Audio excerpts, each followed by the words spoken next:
The barbell deadlift can be an intimidating exercise, but if you want to max out your strength score and get strong like Grog, then you need to build confidence in your ability when it comes to picking heavy things up off the floor. So if you find conventional deadlifts intimidating, if you're not sure where to start, or you just need some basic pointers for your technique, then this is the video for you. And hopefully by the end of it, you are going to be ready to hit the gym and start picking up some heavy things. First thing we're going to talk about is actually your footwear. Now, I don't have a particularly strong opinion on the exact footwear you should use for deadlifting, so long as it's something you are comfortable wearing and so long as you don't have to go and spend hundreds of pounds on a brand new pair of shoes. I would encourage you not to wear excessively cushioned running shoes to deadlift, and I would also encourage you not to wear anything with a significantly high heel like a weightlifting shoe.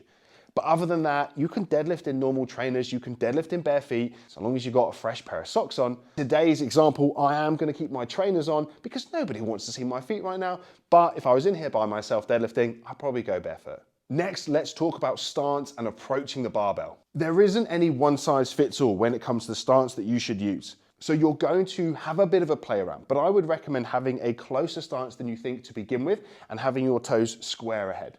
If your feet are too wide, you're going to run into issues because you're basically just going to graze your forearms against your knees and make the exercise harder than it needs to be. But you may find that an excessively close stance feels really awkward and your legs and knees have to sort of bow outwards. A tip that I picked up that's always worked for me is imagine you're going to do a high jump, you're going to jump as high as you possibly can, and you're basically going to set up in roughly that stance. Begin with your shins vertical and about an inch or so away from the bar. Once you're in this position, you are going to initiate your setup by pushing your bum back to the wall behind you. If you've done RDLs or stiff-legged deadlifts, this is going to feel really normal, but if you haven't done stuff like that, then A, I recommend you learn that exercise too because it's fantastic, and B, this might feel a bit awkward to start with. I want you to keep your pressure through your midfoot. Don't allow your toes to lift off the floor, but push your hips high and back. You will probably feel a bit of a stretch in the hamstrings.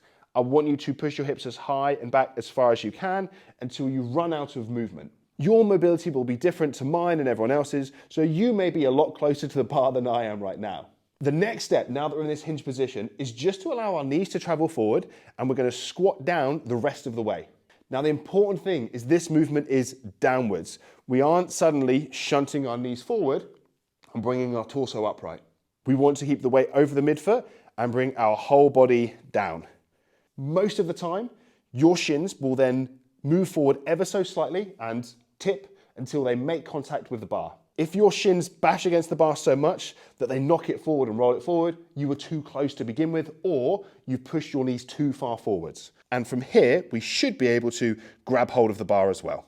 At this point, it's worth pausing and just getting a sense for where the pressure is across your foot. We don't want to be so far back on our heels that our toes are lifting off the ground. But likewise, we don't want to have so much pressure through our toes that we feel like we're just about to do a squat. You should be able to feel your heels, you should be able to feel your big toe, and the majority of your weight should be somewhere throughout the middle portion of your feet.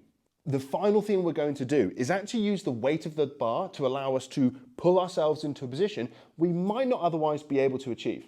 So I'm not going to lift the weight off the floor, but I'm going to pull into it a little bit and just pull myself down to this position. If I were to let go of the bar here, I'd probably find it hard to maintain balance and I'd fall backwards. So we need the bar there to do it, which is why you can't do this until you've got your hands on the bar itself. Just like with the stance position, your actual bottom position of your deadlift is going to look slightly different to a lot of other people's. We all have different limb lengths. Some of us have massive shins and short femurs, and some of us have massive femurs and short shins. Some of us have huge long arms and a great big wingspan, and some not so much.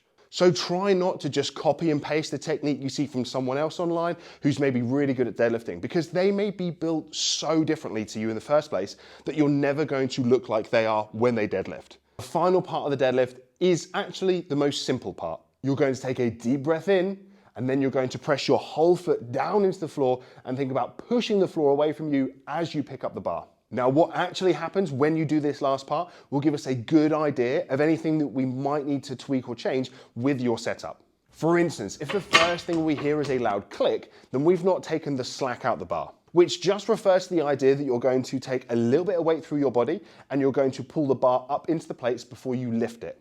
Now, this is really important because most barbells will actually sit at the bottom of the plates. And so the first couple of millimeters that you move, you are just lifting the barbell. And I'm going to shut up for a second so you can hear that click. So what can happen is we create tension in our body, we pull as hard as we can, we end up moving the barbell a few millimeters, and then that 20 kilo bar smashes into 20, 40, 60, 80, hundreds of kilos worth of plates, and we're not set and ready for it, and it can pull us out of position. And you'll frequently see this where people get a good setup, and then all of a sudden, their arms look like they're pulled out of their sockets. So we want to make sure we're pulling the slack out the bar, and you'll know when you're doing this because you'll just pull the bar up a little bit into the plates, you'll hear a click, and you'll have a ton of tension throughout your whole body. The second thing that often happens is our hips rise first and they go high and back. And this can be down to just setting up too low. If you've turned the deadlift into more of a squat, then in order to move the bar effectively, your body's going to move back into a more optimal position. And so if the bar doesn't move, but your hips shoot up and back, then you probably need to be closer to that position to start with. The next error we commonly see is the upper back rounding or the bar moving away from us. And both of these are solved usually with the same tip. And that is to try and keep the bar against you, as close to you as possible. A cue that I like to think of and that works for a lot of people is imagine that someone's trying to tickle your armpits from behind and you're just going to close that gap up. What that's going to do is it's going to activate a bunch of muscles across your upper back and it's going to help you keep the bar against you. Don't just think about pulling the bar up and putting it down. Think about pulling it back towards you and keeping it against you the entire time. All that being said, your upper back and your mid back rounding ever so slightly is perfectly normal. I'm going to say that one more time. Your back rounding and flexing slightly when you deadlift is perfectly normal. So whilst we probably don't want to see an excessive rounding of the spine, a small amount as the weight gets heavier is kind of to be expected. Once you've got to the top of the rep, you're standing nice and tall, you've got your core muscles engaged, you've got a bit of tension through your glutes, and the bar and your knees are locked out, then we can begin the descent. And we're going to initiate the movement by once again pushing our hips back, just like we would if we were doing an RDL or a stiff-legged deadlift. Now, the tricky part of the descent with a deadlift is that the knees come forward at the bottom position. And for a lot of us, this can make it difficult for the reps to flow from one to the other. So if you feel like the last few inches of the deadlift, you kind of just have to drop the bar down and you don't end up in a position where you can pick it up straight away, then right now that's absolutely fine. I want you to take a second or two to reset. So that in between every repetition, the bar's on the floor for a second or two, and you just make sure you're set up in a good position to do the next rep. I would much rather that you do that than drop the weight into an awkward position and feel like you have to pick it back up from that position if it is a bad start point. In future videos, I will talk through the details of how to breathe and brace more effectively, but you don't need to worry about that right now when you're just getting to grips with the exercise or if you're working on other points of your technique. And right now, that is pretty much everything you need to know. But the most important thing, which I probably have forgotten to mention, is that this lift needs to be individualized to you.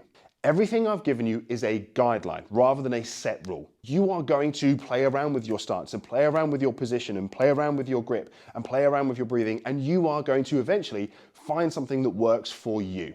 You will have plenty of people online telling you that there is a perfect textbook way to deadlift, and they are wrong because your body isn't the same as everyone else's. You might have previous injuries or issues you're working around. Your mobility might be better or worse than other people's. Your limb lengths will definitely be different to most other people's, and so you need to take that all into account.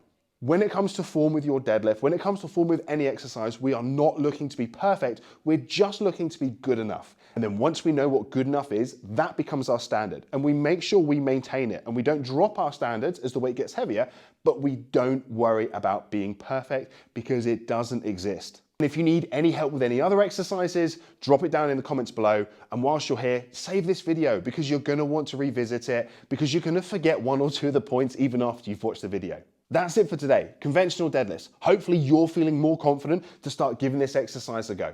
And remember, this channel is all about getting you stronger in the gym and stronger at your tabletop hobby. So if either of those things interest you, or maybe even both, make sure you're subscribed to the channel, and I'll catch you on the next video.